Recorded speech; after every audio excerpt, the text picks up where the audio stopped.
Traveler, there is no road. You make your own path as you walk.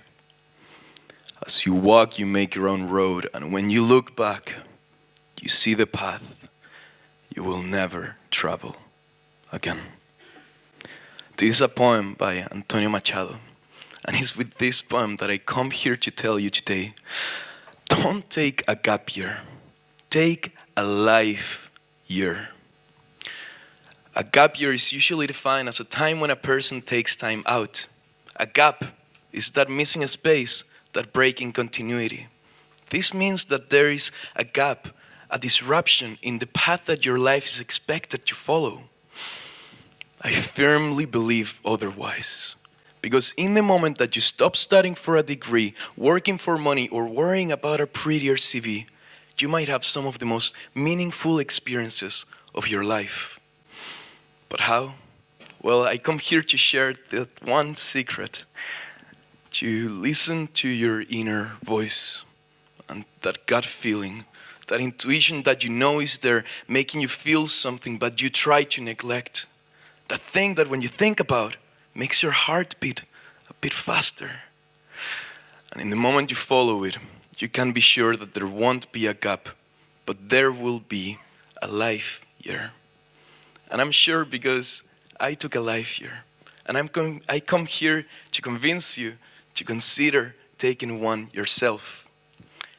So it all started when I was in my first year at TEDxLeidenUniversity College, studying the world's global challenges. We studied poverty. There is almost 700 million people that earn less than $2.15 a day. Discrimination, disabilities. There is almost 1.3 billion people that experience significant disabilities. How climate change, well, we all know it's not a change, but it's a crisis. But that's the thing, you know? I could keep throwing you all of these facts for the rest of the night, but they're nothing more than abstractions to you. They're not a reality that you're experiencing in this very moment, in this very privileged room, where you have the luck of being here to share ideas. That is a huge privilege. And it was the same in the classroom. I was really happy to be able to learn, but that disconnection between classroom knowledge and real human experience was frustratingly present. So it was in that moment when I decided to do something about it. And I decided not to re-enroll for the next academic year.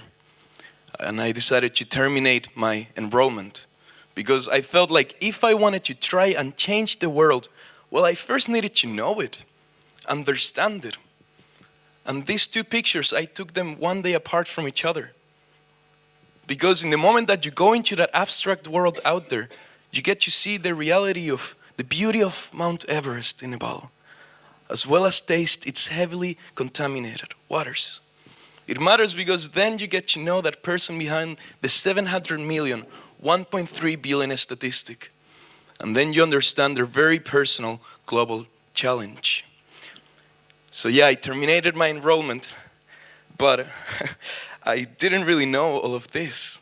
I just had that feeling inside that made me feel uncomfortable when I was intellectually analyzing someone else's suffering, when in reality, I didn't know that much about it. And it all came together when I was writing that final essay for months on the dilemmas of justice in the aftermath of the Cambodian genocide. I had read every source, every paper on the internet. And by the end, that disconnection pushed me to the edge of action. And I had to step off. So I went, and I actually did it. I left for 8 months, crossed the world, and traveled through 17 countries. And guess what? I didn't really have any money. I know it sounds funny now, but it was pretty hard. But I did make my way through the world. Without the support from my family and friends, I wouldn't have been able to do it though. And I held them here right next to my heart everywhere I went. And I thank you all for being here present as well. But this journey was only possible and transformative for these 3 key actions, which these are to show you that it's possible and to inspire you to do something, but a life year is uniquely for you. The first one was hitchhiking. Yes, as you can see in that first picture, I looked pretty different in the beginning than in the end. But yeah, hitchhiking really makes you have that capacity to travel for free, traveling in a sustainable way, and really having fun. And that was really what made me want to do it, because in the moment that someone picks you up, you are probably going to meet someone that you would have never met at a pub or a hostel. You're going to meet someone that is from there, that also has a story. Karin, that old woman next to me, she was one of my first rides in Germany. And she picked me up and she started telling me about her life story. In a broken English, she told me that she picked me up because I looked like her grandson. She must have a very handsome grandson, let me tell you that.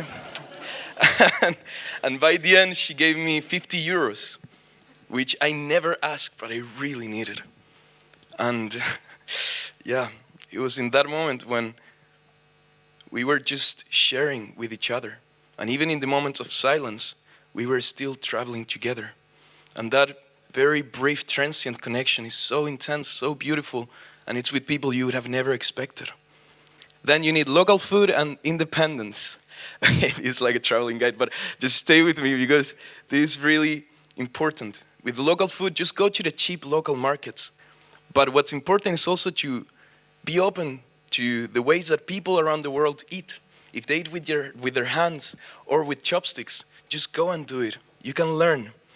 In that left picture over there as well, I was having Christmas dinner in Nepal with a Nepali family, with dal bhat.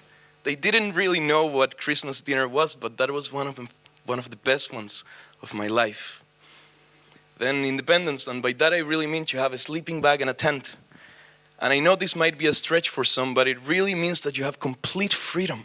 You're not going to be checking anymore where the next hostel or the next place to stay is. You just have your home with you. And that's when I slept in many times, especially in Laos, because almost everything was rivers and forests next to the river. And I would fall asleep listening to the pass of the water under starry nights. Sounds romantic, right? I try to make it sound that way, to hide the loneliness behind that. I was so alone sometimes. And it was hard. All of this was hard. But it was in those moments when I realized that, well, this is really what I wanted. Something deep within me wanted me to go into nature and connect with it. Because I wasn't surviving in the wilderness, I was just existing with it. Then, volunteer. This really changed everything in my journey. I volunteered for almost 4 out of the 8 months I traveled. And in this moment is when you're not only consuming, but you're also giving. And that is really important. I volunteered in India with the Workaway app, taking care of differently able children. In Vietnam, Hanoi, playing and speaking English with kindergartners. And also in Cambodia, speaking English and teaching English to people from the age of 8 to 18 in the same classroom. And in all of these places, I was able to really connect with the people by joining their celebrations, eating home-cooked food, and being part of their traditional dances, which were amazing. But in the moment you try to help, you also need to be really, really aware that you're not there to save them. Many times it's entire societies, communities that are facing adversity, and then they need a structural change. But your mere presence is so valuable, because by being there, you show them that at least someone cares, that at least someone is showing up for them. To really wrap up this part is the last story that I'm going to tell you about a boy called Milap. He really changed everything, and that's why I come here to tell you about him. He had a neurodegenerative disease that has atrophied almost all of his muscles. And the NGO Human Dreams took care of him. I volunteered with it for more than a month in New Delhi. For Milap, life itself was the challenge because he felt extremely disabled.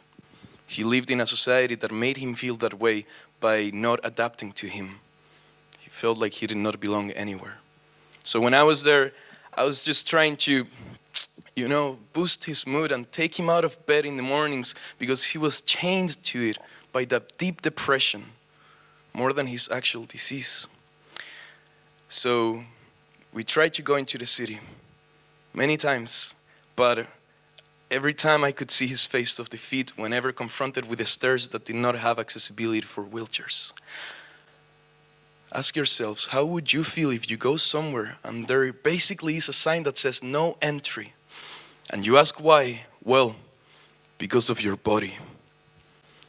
That's when I decided to do something about it, and maybe we'll try to change that reality for him, at least briefly. And took him up on my arms and asked someone around to carry the wheelchair. And it actually worked. And we went to a museum of illusions. We went to restaurants, even to the metro for the first time. And that's when I saw really his shining bright smile. But he was also teaching me of what resilience really looks like. Because for him, it was a conscious decision to stay alive. And that's when we developed this profound bond, and he showed me the skin of his right leg. Here on his right leg, he had a long purple scar because his parents repeatedly poured boiling water on his skin to make him walk again. Boiling water. This torture didn't cure anything, and he ended up in the streets alone. That's where human dreams took him under its care. And the thing is that I'm telling you all of this because he is one number behind that 1.3 billion statistic. Now you understand how that abstraction really has a face. That abstraction has a smile that is there, but we're not seeing when we're so disconnected from it. And yes, now I am back. As you can see, I'm in the Netherlands, and I'm telling you about all of this. So I'm back into feeling that gap, right? I'm back into the path that my life is expected to follow. No, it doesn't have to be like that. Before we were all even born, society had almost paved the way for us to mindlessly walk a path of gaps, to graduate, get a degree, an internship, start working. With each step you approach that idea of happiness, meaning. But the expectation never ends. And the next question is, wait, but when are you getting a partner and having children? Wait, when are you going to be successful? But like successful enough, have enough money, have changed enough lives. You see how this doesn't work? And yes, now that I'm back, I'm studying the world's global challenges again, but through the lens of international justice. So when I'm in that same classroom, I ask myself, am I doing justice to Milap? Am I doing justice to the nature, the animals, the people that need us? But also, what does justice even mean to them? And the honest answer is that I'm not sure. But I try. I try when I write, when I learn, and when I come here to this TED Talk, because their stories and experiences matter and are part of me now. So listen, to have a life here really means to follow that gut feeling and intuition that you know is there. To really take that step and go for it. Because if this talk in any way made any sense to you, then be brave and start moving. Really. You can make up 1,000 excuses to stay, but it really is the first step, just like for Milap. That's the hardest. After that, life will unfold itself on a path that only exists as long as you dare to step in it. And if you don't hear that inner voice, or you hear so many that you don't know what to do, then especially take a life here. Because only then it will come to you. Just remember one thing, traveler. There is no road. You make your own path.